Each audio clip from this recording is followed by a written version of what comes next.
Hey gang, what's up? Hope everybody's doing good out there today, and welcome back to another special hour-long seminar that we're going to do. And today's topic is jig fishing, primarily pitching and flipping jigs, a little bit of casting. At some other point, I'm going to do a seminar on like finesse jigs and football head jigs, but we're going to dive super deep into casting, flipping, and pitching jigs today. And so, guys, this is going to be the most in-depth seminar you've ever seen before on jig fishing. This is my strength. This is my number one technique. I'm going to share with you guys a bunch of stuff that I've learned over 50 years of not only my fishing, but some of the old jig mentors have passed along to me along the way. So this is definitely going to take your jig fishing to the next level, have zero doubt. So just be patient. Hope you can stay through the whole video, and I think you'll come out on the other side learning quite a bit. Anyway, before we get started here, guys, in return for me giving you an hour-long worth of info and juice on jigs, I'd just like to run a few things by. If you guys are interested and you'd like to support the channel and you like to give back a little bit what's going on here, one of the best ways you can do that is simply when our view products tab we have on the channel, you'll see at the video, little thing that says view products when the video starts. Those are like 30 products every video that I think you guys might be interested in. If you click on just one of those products, the channel gets 20 cents every time you click on it. That's a good way. Also, check out fishthemoment.com, our lake map breakdowns, our virtual lessons, everything else that fishthemoment.com has on. We have memberships on the channel. If you guys want to become a member of the channel, you get extra videos that aren't seen by the public every week, access to my personal email address for your fishing questions. And also, if you guys are looking for sunglasses, I'll include the solar bat link in here. You guys know I have my RB2 sunglasses. And finally, if you guys are looking for any tackle you could possibly want, or any of the block it old school jigs that we're going to talk about today, you can get them at Baitworks. You guys know I'm working with them. I'll include the link in the description. That's a great way to help the channel out. I'll also include the Boatworks link if you guys are interested in that.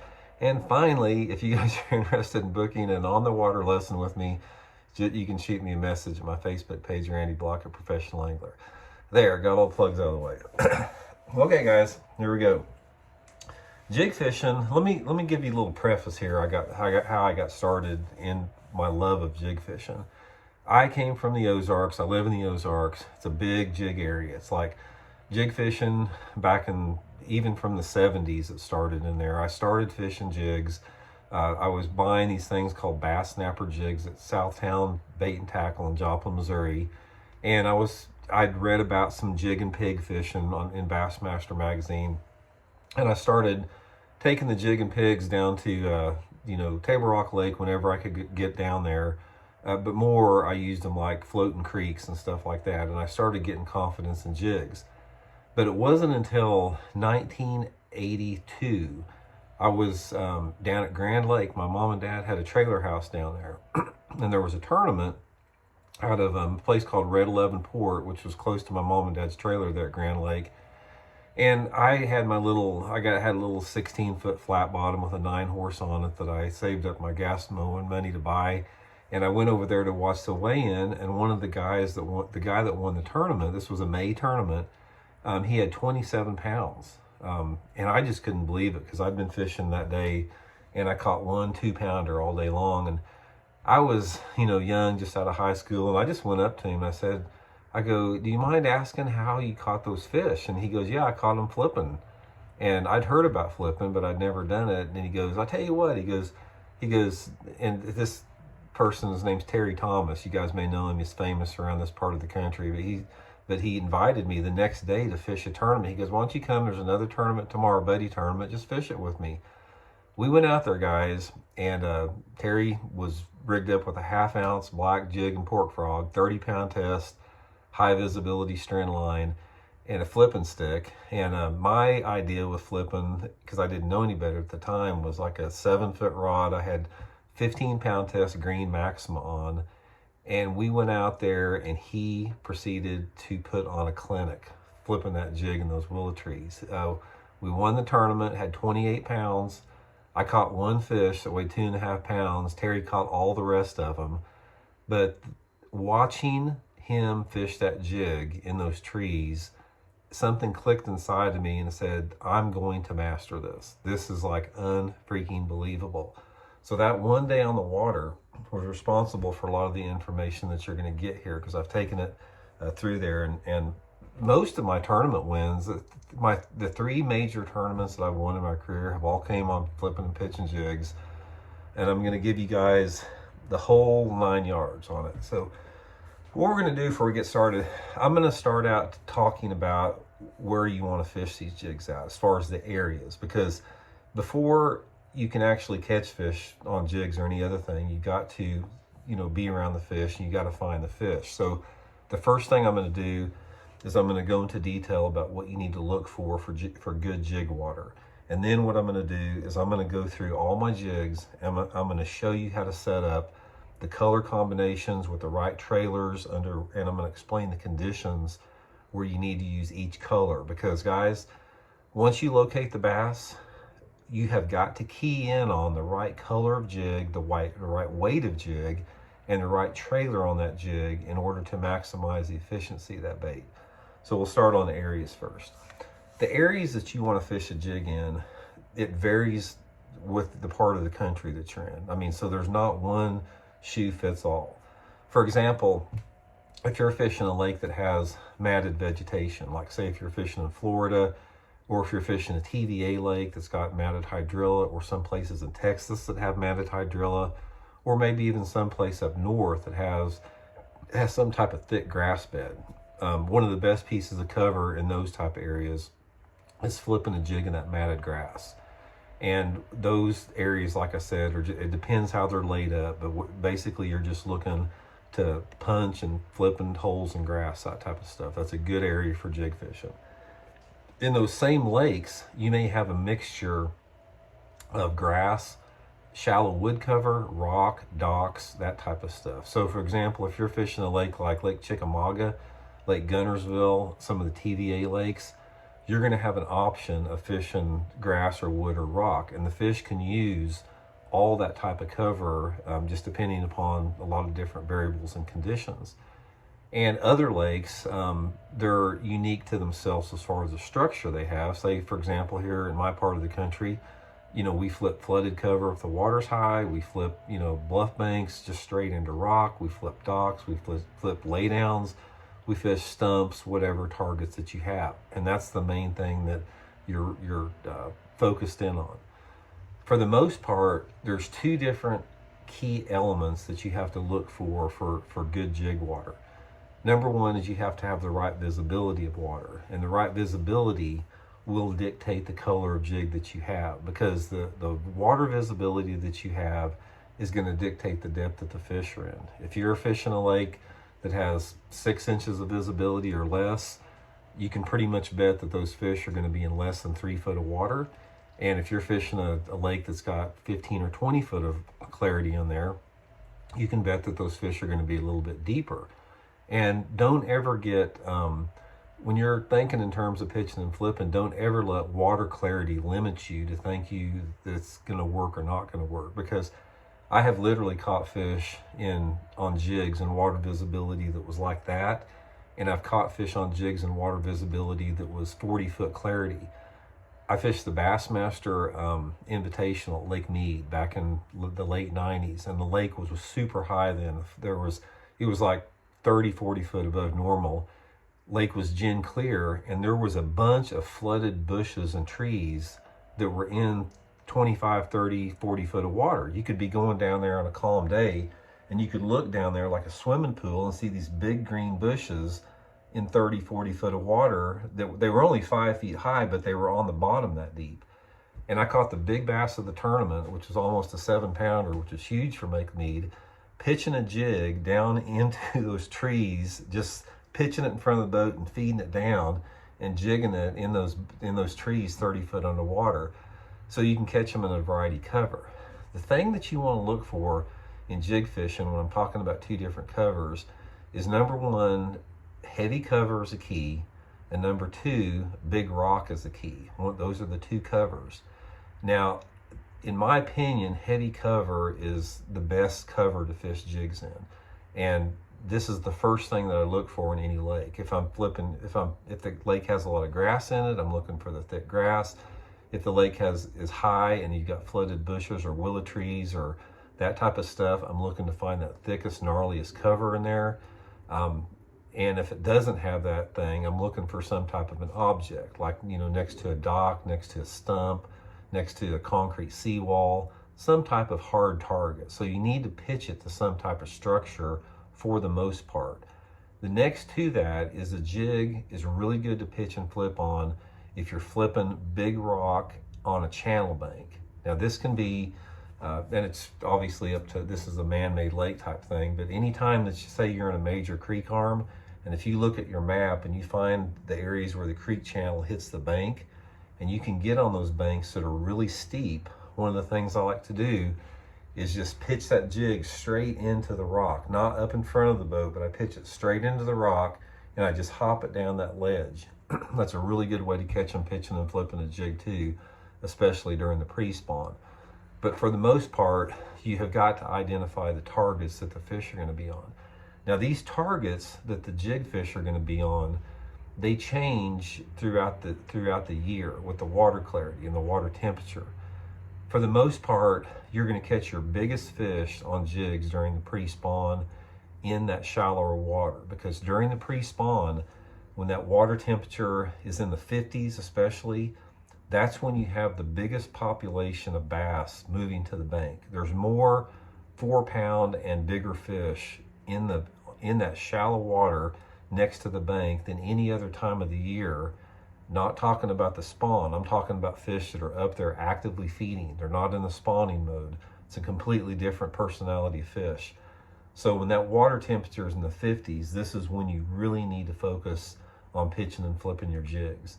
And again, it just depends on the type of cover that you're in. For the most part, I like to try to stay around, you know, some type of rock if I can. Rock really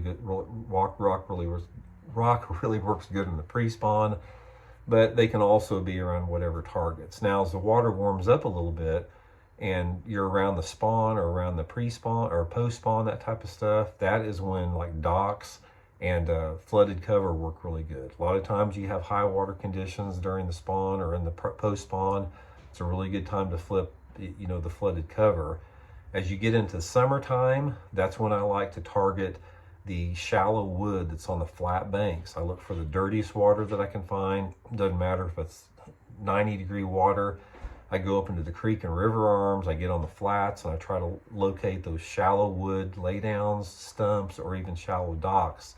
That's really good. And then back in the fall time of the year, that's when they sort of make a return a little bit to rock. Anytime you can find rocky banks, especially lakes that have docks, areas that are far up into the creek channel arms, bass like to migrate back up in there, whatever target's available. But for the most of the part, overall, when to simplify this, is the areas that you need to look for that jigs is the area of the lake that has the most complex cover. And that, like I said, varies all over the place with that. Now, a couple different things on here before we get into it. Let's talk a little bit about the setup on it before we talk about the specific jigs. Pitching and flipping a jig, I use the same rod all the time. I use a 7-foot, 10-inch Megabass Alkalies flipping stick.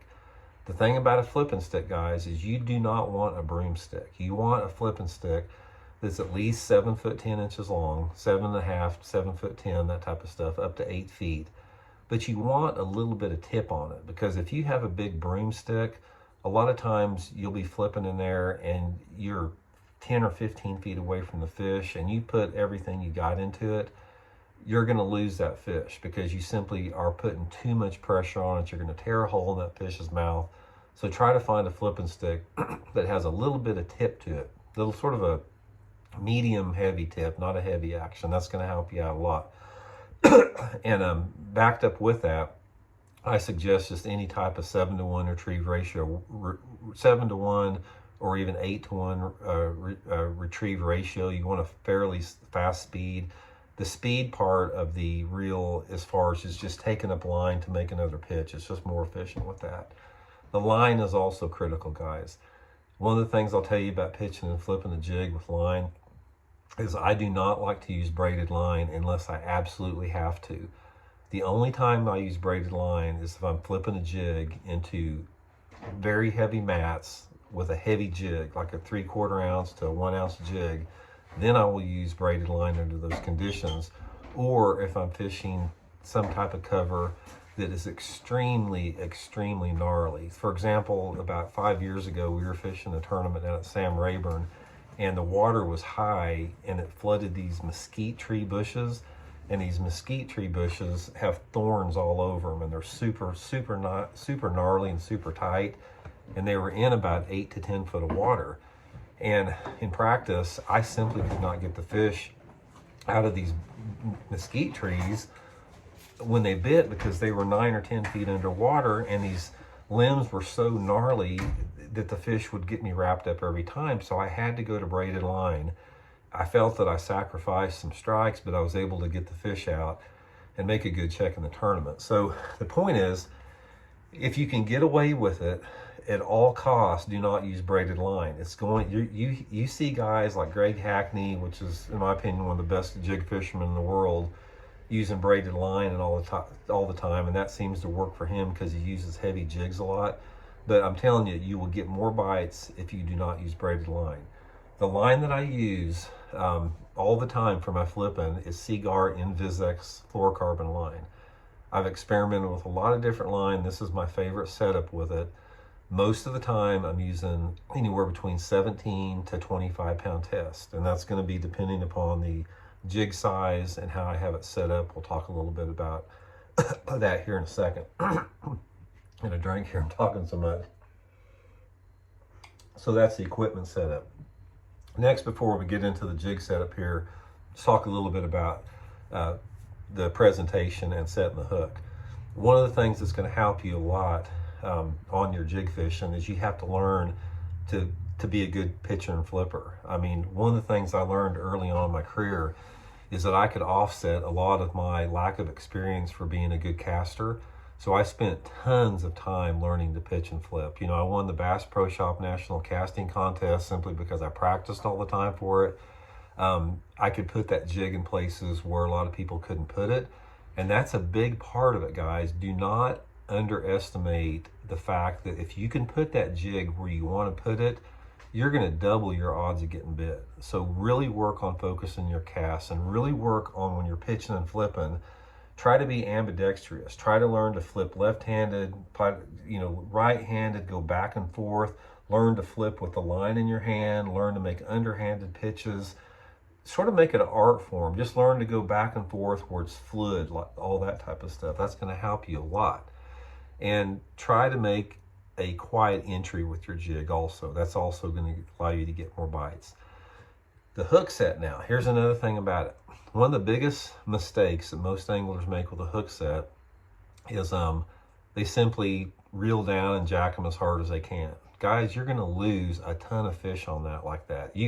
A jig, you would think a jig is a high percentage lure to land fat bass on, but it's not. You can lose a lot of bass on a jig if you don't set the hook right. So resist that urge. When you feel that strike, resist that urge to just reel back and set that hook as hard as you can. What you want to do is, if you're flipping in that bush like that and you feel a strike like that, simply reel down to the fish until you got the line tight, and then just pull back on it and reel at the same time. Don't like bam like that. Just sort of just pull down on it and just start reeling real fast and pull back.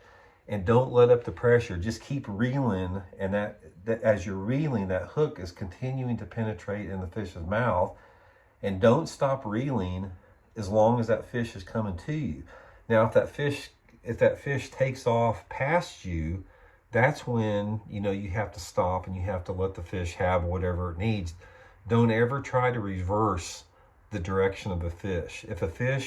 If you set the hook and that fish is coming to you and it starts swimming down the side of the boat, follow that fish down there and try to always keep it moving forward. Don't ever try to, if that fish is moving like that, don't ever try to force it back this way, because you're going to dislodge that hook. Always try to fight the fish in the direction the fish is going. That's going to really help you a lot. Also, one final thing before we get into the jig breakdowns here, you can't underestimate the importance of being really good with your trolling motor. So one of the things about that, guys, is you have to learn how to come into cover at the right speed. You don't want to come into a piece of cover that you're getting ready to flip and pitch on too fast, because you're going to get up on top of it and you're going to spook the fish, and you don't want to come into it too slow or you're out of position to make the cast. So really spend a lot of time getting good on your trolling motor to where you can roll into that dock or that bush or whatever, and you're gliding into it quiet. You don't want to have that trolling motor noisy, because these fish in shallow water are spooky. The less that you can be on that trolling motor, the better. So try to glide into that piece of cover, take your foot off the trolling motor, and make sure you're at the right distance to make the appropriate length cast, and you're in the position to get the strike. That's going to be the big deal. So now we'll get into the jig things after I take a quick leak here. Okay, here's what we're going to be talking about here, guys. This is everything you need to get your jig set up with, and we're going to go through every one of these things here. I'm going to talk about it. I've got different type of trailers here. I'm going to explain to you when and under what conditions we use these. Got my jig set up here. I got skirt materials here. I'm going to show you guys how to tie a silicone skirt. Got different dyes that we use, on creating different colors on your trailers. Got a little pork frog there, and got some scent right there. So this is the inventory we have. Okay, guys, the first thing we're going to do is we're going to talk a little bit about jig weight, the size and the weight of your jig, and sort of the profile a little bit here. Now, all we're talking about here is the Block It Old School jig. This is the jig that I designed for Baitworks. This jig is an accumulation of my entire experience on jig fishing. The way we've got the head set up comes through wood, rock really good. Got the offset hook, which gives you a lot better hook penetration. Got the perfect amount of weed guard here. Got a short shank round bend hook here, needle point on there, chemically sharpened. And we've got a hand-tied live rubber skirt on there. I prefer live rubber. I'm going to show you guys how to tie a silicone for clear water environments, but for the most part, you're going to catch bigger fish on live rubber. It's simply a better material for the jig. That's what, and it's pretty hard to get. Like I said, Baitworks and my jig's one of the few companies that have that. So let's talk about size, guys. We're going to talk about the different sizes. There's 3 different sizes that I use primarily. The first is the 1/4 ounce size. This is a small little 1/4 ounce head here. And then you got the 3/8 ounce head next to it there. And then here's the 5/8 ounce next to the 1/4 ounce. Now, I'm going to give you guys a general rule of thumb on how to choose your sizes. In my opinion, the size has a lot to do with 2 factors. It has to do with the water clarity, a little bit with the water temperature, and it has to do with the mood and the personality of the fish. In general, and like I said, all the stuff that I'm talking about, there are exceptions to the rule, but you have to have a foundation to start with. In general, the dirtier the water is and the cooler the water is, the more that I'm gravitating to the small jig, like the 1/4 ounce right here. Say, for example, if the water visibility is 10 to 12 inches and I've got shallow cover and less than 3 foot of water, and that water temperature is around 50 degrees, I'm going to be going to a 1/4 ounce jig. I want a real subtle fall, a real slow fall. And as that water visibility increases and the water temperature increases, I'll gradually upsize to the 3/8 ounce. And in situations where I'm dealing with real clear water, or if I'm dealing with really warm water or heavy cover, that's when I'm going to the heavy jig, the heavy maximum size jig. So you're looking for a couple different things to trigger the fish here. You're looking for a combination of efficiency and generating strikes, because you have to be efficient when you're fishing the jigs. You have to make a lot of presentations into key water, keep your bait in those high percentage areas, and you have to be able to get the fish to react to that jig. So the reason for using different sizes jig is to capitalize on the personality of the bass. So say, for example, if I'm fishing hot water, bass are more aggressive, their metabolisms are faster, or if the water's clear, I'm using the heavy jig because I want that jig to fall fast, because I want to capitalize on that water clarity and the personality by generating that reaction strike from a fast fall. Now, if I've got like a mix a little bit, say I've got some, water clarity that's not dirty, but it's not real clear, and I have cover that's not real thick, and I've got water temperatures in that just the average 65 to 75 degree zone, that's when I'll go to maybe a 3/8 ounce jig. It's a little bit more efficient. And then again, under those extreme cold, dirty waters, I'm going to that really slow fall on the 1/4 ounce. So that's the 3 different sizes. Next, let's talk about color here. And then I'm going to get into the skirt tying colors. The primary colors that I have in the block of old school jigs are really the only ones you need.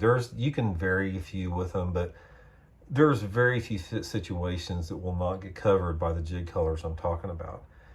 So let's start in dirty water. If I'm fishing what I consider dirty water and water visibility, say under 8 inches, say water visibility that's like under that much, this is what I'm going to. I'm going to the black and chartreuse a lot. The black and chartreuse will generate you a lot of strikes in that really dirty water. There's something about the chartreuse that stands out a little bit more. Jig's still dark, but this is my dirty watercolor for the most part. Very seldom, if any, do I use this if that water visibility is anything over 10 inches. So let's talk about the trailer you want to match this up with. And the trailer, again, is dependent upon water clarity. The number 1 trailer that I like to use with this is a black or some type of black and blue. So I'm going to like the black chunk on there or something like that. Really makes this stand out quite a bit.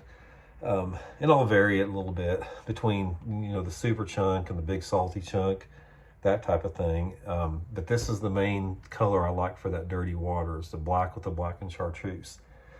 Now, if the water clarity is more closer to that sort of that 10-inch zone or something like that, close to 10-inch zone, this is what I consider my big fish color right here. I'll put the black and chartreuse on, and I'll put the blue frog on, something like this. Blue trailer, this combination of the black and chartreuse with blue and water visibility, that's sort of that 10 to 12 inches zone, will get you a lot of bites. And you can also go to the pork frog. I use those Papa E's pork frog here. The times that I like the pork frog, guys, for the most part, is if I'm fishing flooded cover. If I'm fishing flooded cover, that like bushes and willows, that type of stuff, it doesn't really matter what the water temperature is. A lot of people think pork is cold water. Guys, I've caught tons of bass in hot water, but I really like to flip flooded bushes in that dirtier water with some type of a pork frog, and it's usually a blue or a black, something like that. So that's dirty water.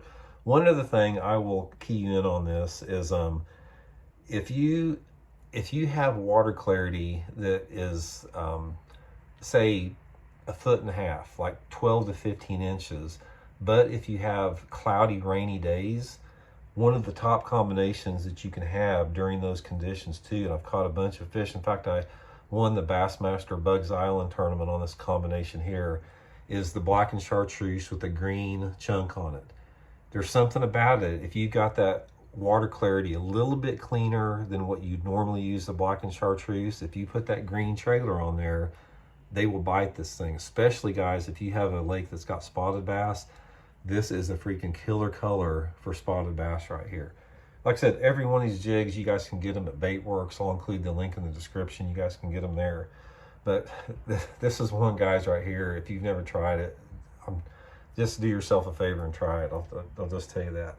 Okay, so we got the black and chartreuse out of the way. The next one I'm going to talk about is we're going to go from dirty to clear. The next is the black with the blue tinsel. Now, black and blue, that's the favorite color of everybody's jig almost. But there's a difference in my jig. It's the live rubber with the black with the blue tinsel, guys. The blue tinsel gives a jig a completely different look in the water than blue silicone. There's no comparison. It will get you more bites and it will get you bigger bites. Now, I will use the black and blue combination in a little bit clearer water. I also use it in dirty water. I'll catch bass on this in 6 inches of visibility, but I will also catch bass on this in water clarity down to 4 foot clarity. It works in a wide range of clarities based upon the cover and the trailer you use on it. You can get away with a black and blue jig in water visibility that's 4 foot clear if you have a combination of heavier cover, like flooded bushes or really thick, gnarly trees, something like that, or real dark areas on days that are cloudy or windy. They will bite. The bigger fish will bite. When a lot of people's fishing like a green pumpkin jig or a brown in the clear water, you can take the black and blue and you can catch them in clear water. We were fishing a Bassmaster top 150 tournament down at Old Hickory years ago, and the area I was fishing had 4 foot of clarity in it. It was a fall tournament, and I led the tournament the first day of the tournament with 21 pounds on a black and blue jig, flipping thick cover in 4 foot of clarity on there. They will bite this under these conditions. So my trailers, again, are dependent upon the water clarity. My favorite dirty watercolor for this, if I'm fishing, water visibility is under a foot, is I'm going with the black and blue trailer. Something like that in there. Now, this is especially good. This is sort of my color that I go to in the hottest part of summer. If you're fishing July or August and you're flipping a jig, this is usually the color that I use. This is a big trailer, black and blue jig on there. It's really good in hot water. It's really good on any water visibility under 12 inches with that. The next thing I do, guys, is just like on the other one, is I go to the blue trailer. Now, the blue trailer on the black and blue jig is good, again, with the water clarity increase. If you've got water clarities that are more along the, say, 2 to 3 foot zone, a little bit clear, maybe 1.5 to 3 feet, you're going to get more bites on a blue trailer than you will with a solid black trailer. That's going to be a big deal with that. And the size of it, like I said, it depends. One of the things I'll talk here about size is we're talking about the bigger trailers like the Super Chunks, but I'll also use like the Super Chunk Junior. And what I do with that, and I'll show you the difference here, guys, what it looks like, is I'll put let me get 2 jigs out here. The trailer will have a lot to do with the profile of your jig, how it looks. So let's put a junior chunk on, and I'm going to trim the skirt back, and I'll show you the difference on here. So this is the junior chunk, and with a junior chunk, you're always coming in, you're cutting some of the rubber off it, making it a little bit shorter and compact. You got that set up right there, and I'm going to take the exact same jig, and I'm going to put the bigger trailer on it. Show what I mean by that. Now, this is the same jig. It's the exact same 5/8 ounce block of old school jig, just with a different trailer on it, with a longer skirt. And you're going to notice the difference here. Now, this will apply to every single jig. Just by simply downsizing the size of your trailer and trimming the jig back, you've created a look that has completely different. Now, the time that I would use this is the more downsized size would be, again, cleaner water. Say if I'm fishing a lake that is not really known for big fish, say it's a little bit tougher, maybe a lake that, say, a cold front rolled through and it's bluebird skies out and bright, or if it's a lake you're getting a lot of fishing pressure on. If you're just having a hard time in general catching bass on a jig, one of the best things you can do is downsize your trailer size, make it a little bit more compact. And we'll talk about this more when I do the seminar on the finesse jig, but this is something I do a lot on my flipping and pitching jig. So even though it's a small bait, I still have the big hook on there and the heavy head. So that's the black and blue here. Okay, next we're going to go to the browns a little bit. Now the browns, in most of my fishing, guys, with the live rubber, I'm going to say 75% of my fishing with jigs and live rubber is I'm using one of these two. I'm using a brown jig or a black and blue. You can do so much with it with that. So next we're going to talk about the brown jig, then we're going to talk about a couple color variations. The brown live rubber, guys, is one of the top colors that you can fish in a wide range of water clarities. Normally I have a cutoff of about, say, 1.5 foot visibility. If it's less than 1.5 foot visibility, I usually don't go to the brown, but I really like the brown in about that 15-inch visibility up to, like, say, 4 foot visibility. This is one of my top colors with that. And for the most part, I'm using a green pumpkin trailer with it. Some variation of green pumpkin. And in fact, I'm going to guess 95% of the time. Now, occasionally I'll use the blue trailer on there. I'll show you how that looks. But normally it's some type of variation with this. Now there's a lot of different things that you can change the look with this. I'm going to show you guys some different looks that you can get here. And let me actually rig up 2 of them. And we're going to use a little bit of dye. Guys, well, I'm going to tell you right now about dye.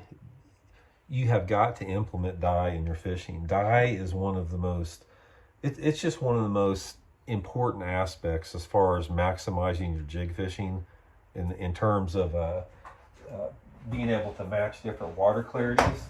A lot of people get sucked into just using like a just chartreuse dye, but I'm going to show you guys a lot of different other type of dye. So I'm going to show you the before and after, the difference, what it looks like on some of these color variations here. Okay, so we got our we got 2 brown jigs with the green trailers on it. Now, first thing we're going to do is we're going to trim our trailer back. And another thing, guys, when you're trimming, I always trim jig skirts. When you're trimming your jig skirts, don't ever trim it uniform. Like, don't ever take your scissors and just go across everything. Go in there and just pick out little strands, because you want your jig skirts to be all crazy looking. You want them different lengths. So just nip off some to get it really uneven looking like that. That's a big deal there. First thing we're going to do is I'll show you the chartreuse. Now with the chartreuse, I like the spray dye, because the spray dye, when you put it on, it's not as pronounced. It's a little bit more subtle, and I just like the way it looks a little bit. They don't make a spray dye in the other colors, but just a little subtle difference there. And I'll show you the difference between the brown and after you do it there. You see the color difference there. Guys, this right here, this brown with the little bit of chartreuse on it, this is probably my favorite color jig. I have caught so many bass on this jig. I'll give you guys a tip. All you guys that fish the Coosa River down there in Alabama, this is all you need right here. Those giant spotted bass will eat this up, this color combination right here. This is money right here, guys. If there's one color setup that I could give you from this whole seminar, is get you some of these brown live rubber jigs and dye your trailer chartreuse. It will get bit, and it will get bit by big fish. So I'm going to show you a couple other variations that you can do with it too. The brown, like I said, it's my most versatile color that I use throughout the year, because you can make so many changes with the trailer color on it. So this is what next thing we're going to do. I'm going to show you what the blue looks like on it. Got the same green pumpkin trailer. And I actually like some of the Zoom trailers. They have the green pumpkin purple. That really makes it look good. But I got the green pumpkin. Next thing I'm going to do is I'm going to take blue dye. And a lot of people don't use this guys, but blue dye is one of my staples on a jig color. They don't make it in a spray. They just make it in this. Stuff is so messy though.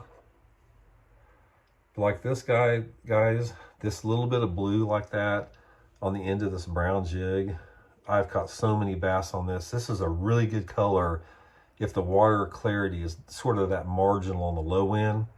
So if that water visibility is less than 2 foot, a lot of times I'm using this blue on there. It's something the bass don't see hardly ever, and it really matches a crawdad a lot. A lot of crawdads have a combination of green, brown, and blue in it. This is a really, really good color right here. And then finally, I'm going to show you my favorite for pre-spawn and for fall time fishing, and that would be the orange here. And the trailer on that. Man, I've got a mess going on right here. Show you what that looks like. Got an orange dye.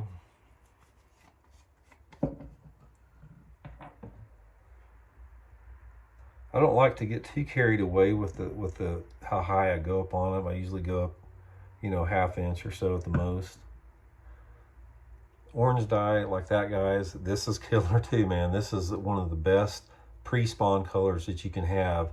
If that water visibility is between 15 inches and 3 feet, if that water clarity or the water visibility, or excuse me, the water temperature is in the 50s, and you got, you know, that water visibility of around a couple feet, try this in the spring. This is one of the top colors you'll ever catch fish on. Just an absolute money bait with that. So that's the green trailers right there. Now, sometimes what we do on this too is I like the solid brown, but sometimes I like an accent color on it. So if I'm fishing, again, in the water clarity that's just a little bit marginally dirty, especially in the springtime of the year, one of my favorite colors is going to black and orange with the green trailer, the black and orange skirt on there. Sometimes it just gives it a different look. Sometimes they like the orange on the trailer. Sometimes they like it in the skirt. Again, really good pre-spawn color. And then with a simple change of your color, it becomes one of the top fall time colors. Guys, this right here, what I'm showing you, very few people have ever fished this, but bass love this color in the fall. I'll take the brown and orange jig with the blue chunk on it like this. Again, the same water clarities I'm fishing. Guys, they absolutely love this color right here. This is a great color. These colors I'm talking about, guys, I'm going through them fast, but it's taken me decades of experience to know when to use this stuff and to figure out how they're going to work in. But I'm telling you, it makes all the difference in the world. You guys out there that are struggling to catch bass on jigs, one of the reasons you're struggling is you maybe don't fully understand how important color is, like we're talking. I can't stress enough to what I'm saying here as far as these colors. These colors are some of my top secrets that I have in fishing. It seems like something I'm just throwing out there and it's easy, but guys, I'm telling you right there, what I just showed you the last 10 minutes is a result of thousands of days on the water, thousands of days of pitching and flipping jigs all over the country. So just keep that in mind there. Okay, the next thing I'm going to do is I'm going to show you guys how to tie up a silicone skirt. Now, the Block It Old School jig doesn't come in silicone yet. We got all live rubber, but there are situations, there are situations where I still use silicone. The only time that I use silicone really over live rubber is in extreme clear water. So if I'm fishing water clarities that are over 4 foot, and I think the fish are on a jig bite, and this can be around docks, it can be around flooded cover. We have a lot of clear water flooded cover here, like where I fish at Bull Shoals and Table Rock and Beaver Lake. We may have 6 and 8 foot of visibility, that type of clarity. But if you're fishing a lake that has pretty clear water, and I'll go down even to the 3 foot zone. If you're going down to that, sometimes some type of green pumpkin silicone will outperform a live rubber skirt. So what you want to do is these skirt layers, guys, you can buy them about anywhere. I think Baitworks has got them. You can buy them at Barlow's. They're very common. Bass Pro Shop. One of the top things that I can suggest that you guys do is learn how to tie your own skirts. Buy you a skirt kit and get familiar with it, because you can match the situations on the fly. You can see this is just a few of my jig silicone skirts right here that I use to tie. But I'm going to show you, it's real simple to do. What you do is get you this is just a jig tying vise like this. You'll have a little bitty collar there. Get my glasses back on here. Put it in like that. And the key on this, guys, what I'm going to show you is there's a key element on how you have to position this as far as creating the skirt. You got to have the right length at the right place. So I've got 3 skirt layers right here. What I'm going to do is I'll put that in there. Just put it right in like that and pull it through.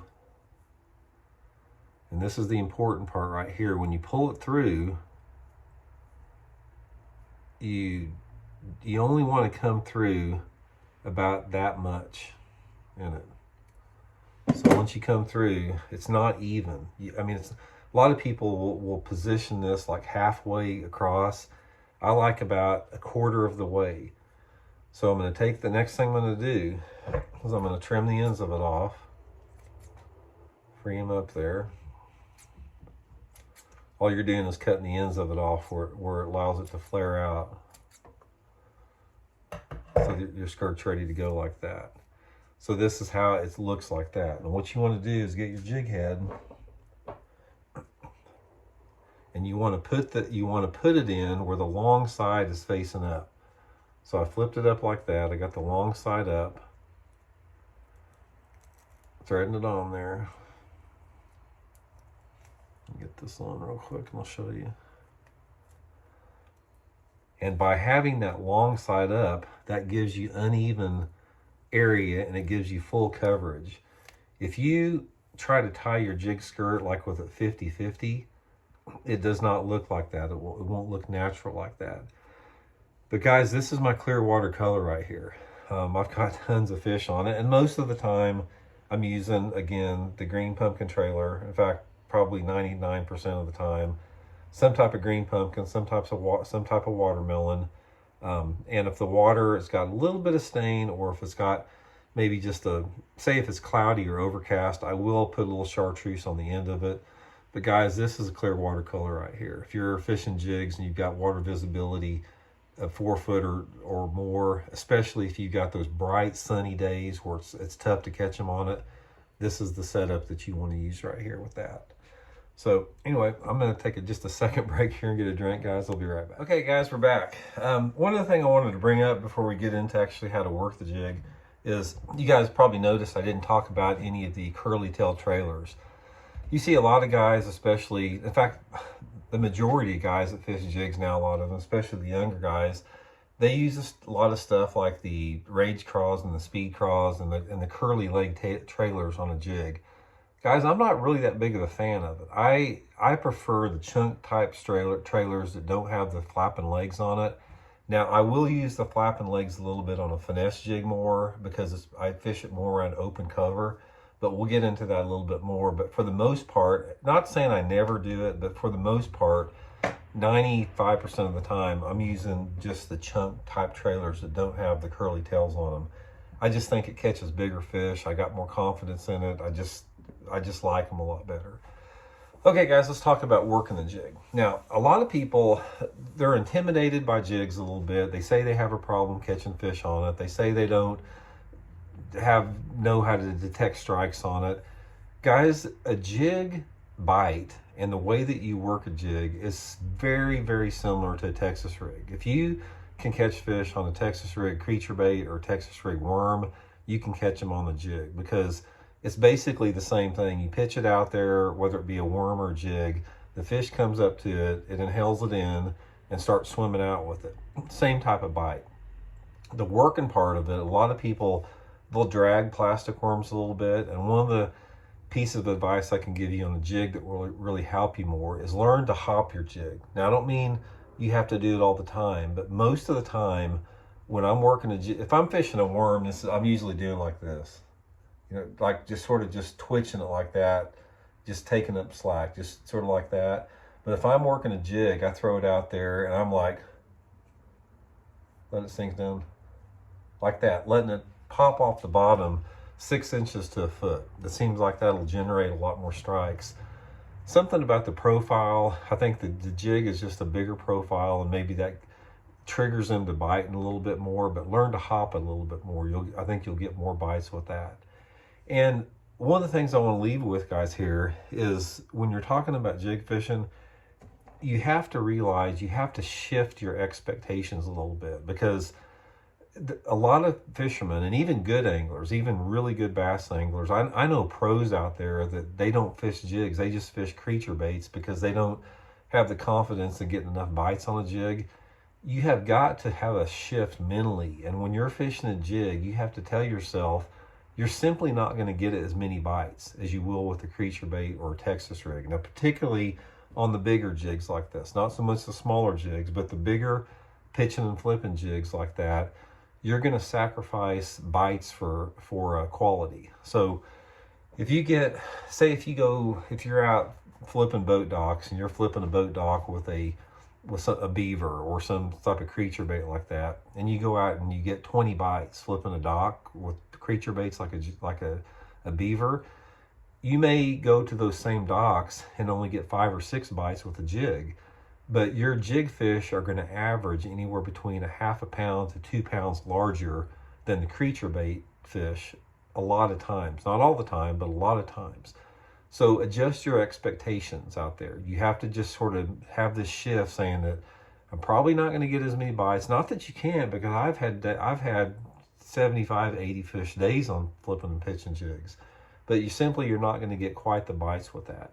And another thing with that is just the type of cover you have to focus in on. You simply have to cover or focus in on a little bit heavier cover than you would with the Texas rig. So anyway, guys, that's a good foundation. That's a good overview of jig fishing. I think that's going to get you guys started. Feel free to drop me comments, questions. If you got any, shoot me questions on there. I may not have time to answer all of them, but we can do future videos on that. We will come back and we're going to do finesse jig videos, football head jig videos, same type of deal, sort of give you guys a good hardcore jig foundation. So anyway, guys, much appreciated. Thank you very much for supporting the channel. Please hit that subscribe button if you haven't. And like I said, I appreciate every single person out there that watches these videos and subscribes. So I hope it's going to help you guys catch more fish. This is a lot of info here that's taken me a lot of years to learn. And I'm really happy I can pass it down to you guys. So we'll talk later. See you.